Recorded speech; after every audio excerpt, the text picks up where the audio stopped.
students, back again with a new disease that is called brucellosis. So far we have been discussing the different pneumoconiasis, but I think it's now high time to shift from the lung disorder to disorder of some other systems of the body. As you can see on the screen, it's the human digestive system that is shown. So it is through the human digestive system that the disease causing organism can enter into the humans, though primarily the disease belongs to the different animals. The animals are the ones that can be shown on the screen: the horses, the cows, the sheep, the rat, as well as the pigs. Apart from the animals that is shown, there can be many other animals where brucellosis can be very, very deadly. Brucellosis causes different kinds of abortions to the different animals which it infects. But in the present context of occupational diseases, we will be concerning and restricting ourselves only to the discussion of human brucellosis. So now let us take the journey of learning the different topics of brucellosis. Let us take a very brief look of the different kinds of animals that can be affected by the disease brucellosis.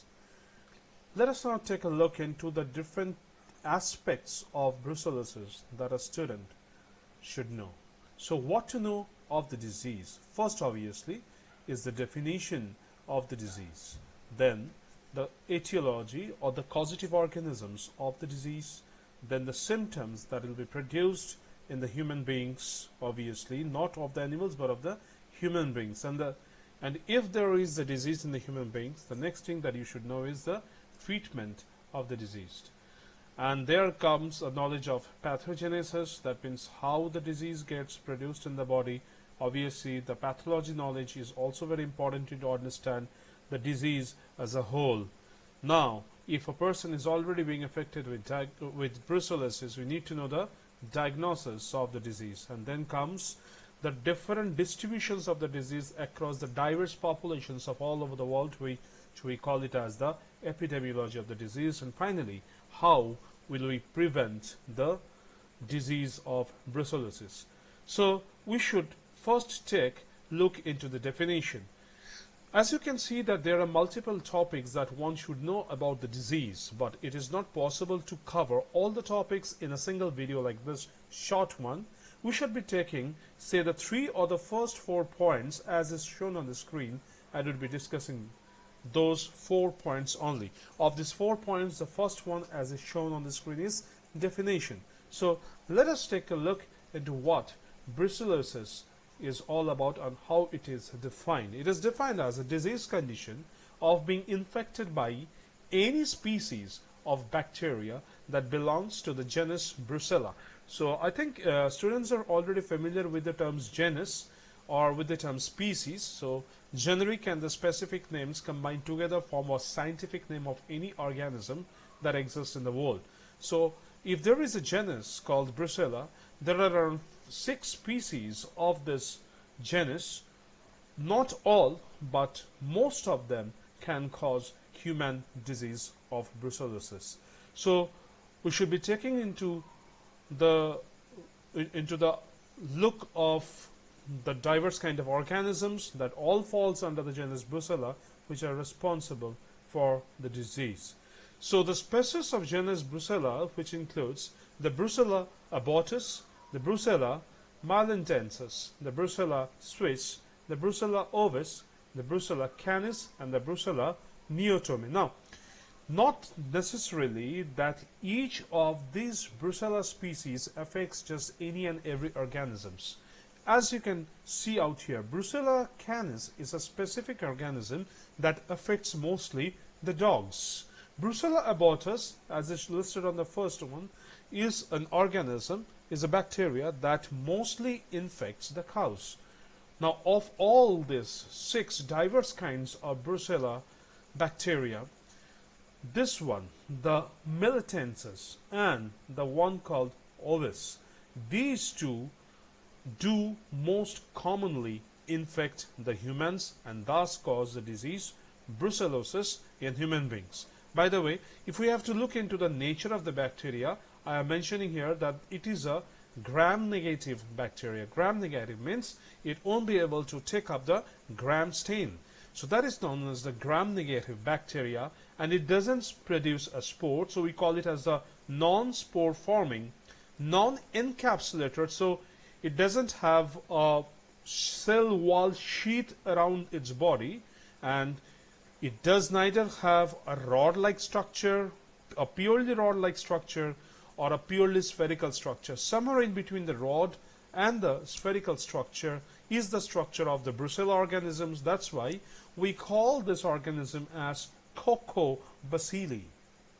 Things that we have seen is basically the etiology of the disease. Okay, now after knowing the etiology or the causes of the disease, as I've already listed before in this video presentation, we would be now moving to the symptoms that are produced by the disease of brucellosis. So if we have to look at the symptoms, we'll be making a short list of the more common symptoms out here, and of that list the first one is fever. Now pay attention, this fever is not a very common one. It has a very typical and peculiar characteristics. What is that? It is given here that this fever is having the high spikes that usually occur in the afternoon. Yes, that is one point to be noted. So this one type, the timing of the fever, is something that separates brucellosis fever from other types of fever. So this timing is something that needs to be kept in mind. This is one of the differentiating point of the symptoms of brucellosis. These are the very common points or the common symptoms of brucellosis. The back pain, obviously the lower back more, and there will be a kind of pain or kind of heaviness and aches throughout the body. So it's a body-wide aches and pains. Okay, and along with that, the appetite will be very poor, and if your appetite is very poor, you would be consuming less amount of food, and that would obviously result into weight loss. Okay, in the background what you can see is the picture of the liver, which actually is responsible for the poor appetite. Then, as with the pain of all the other parts of the body, your head will also start paining, so that is a headache. With that, since there is a fever, though in the afternoon, but in the night time, the whole patient will suffer from sweats. So with all these problems, that means with sweats, with fever and with pain, there obviously will be the development of the weakness. Being abdomen the part of the body, there also will be an abdominal pain. Finally, this is the respiratory system that we have seen, that is the cough. We have seen before in some other videos how cough is only a symptom of the respiratory system. Now, something more about the symptoms. There are something much more typical of brucellosis regarding the symptoms. What you can see on the screen, it's written that symptoms usually appear within 5 to 30 days after a person come in contact with the bacteria. Now, this is the incubation phase of the bacteria. So for some people it may be 5 days, after which the symptoms will appear. Some people will have the bacteria inside their body and will move around, say for 15, 20 or even 30 days before the symptom appears. Now, how much bad the symptom will be or how much suffering the symptom will provide the patient, that all depends obviously on the person, but on the type also. That means we have already seen in the previous part of the video that we have 6 types. We have seen the more common types that cause the human infection, but apart from the common types, the uncommon ones do also infect. Now, the type of bacteria partly plays a role in determining the type of symptoms that the patient would produce. Take for example, if a person is affected by Brucella abortus, so what does it cause? It causes a very mild or moderate symptoms. But with the progression of time, these symptoms tends to become chronic. So the symptoms basically refuses to leave the body. That is the symptoms with the infection of Brucella abortus.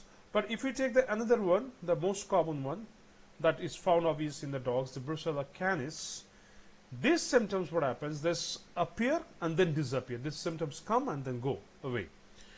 The symptoms are somewhat similar to the Brucella abortus infection, but additional to the symptoms of the Brucella abortus, the Brucella canis can produce the symptoms of, what you can see out here is the digestive symptoms, that is of vomiting as well as a diarrhea. So these two are the differentiating features. Now we move on to the another infectious agent, that is the Brucella suis, which can cause abscesses. That means certain pus-filled areas in your body.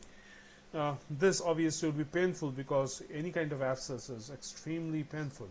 And finally, one of the most common, as I was speaking of the Brucella melitensis, these may cause sudden and severe symptoms, and at times these symptoms may even lead to disability. So this is the most common and the most pathogenic of all the other types that we have seen so far. So if we know the symptoms, that obviously is not going to be enough. After seeing the symptoms, we should now move to the different kind of treatment options that we have in order to cure a patient of brucellosis. So if we move on to the treatment, we need to know how brucellosis is treated.